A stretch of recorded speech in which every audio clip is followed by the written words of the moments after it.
来这边参观参访，他也穿背心，可是结束了以后，家长问我说：“他得跟耶啦，公庙，因为他的背心就是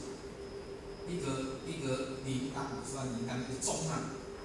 那可是看起来就是像是公庙的那种背心，设计很重要，那 logo 很重要，好像。”我们这边没有我们 logo， 我们 logo 其实是独立小狗群把它设计出来的，或许把它设计成独立小狗群，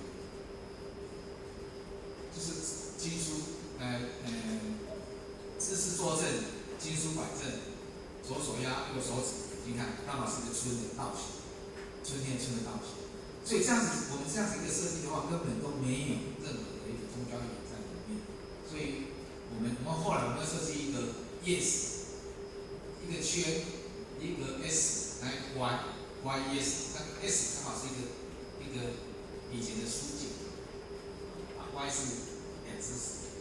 那个圈就是眼睛，而且只有一个眼睛，还可以解释那是智慧，所以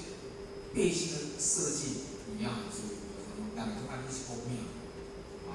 另外一个这边还有一个问题是，要办理社区读经班的经校窗口是什么？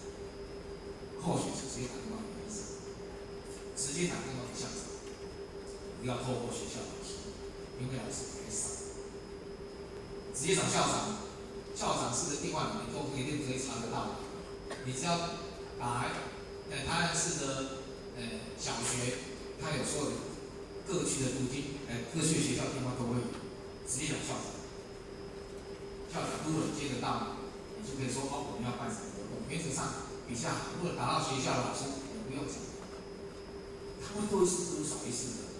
里长呢，你要直接找里长，因为你找总干事也没有用，所以要直接找里长。好，你要准备什么东西？第一，你要把你的计划书做好，你的计划案里面写的很详细，包括你。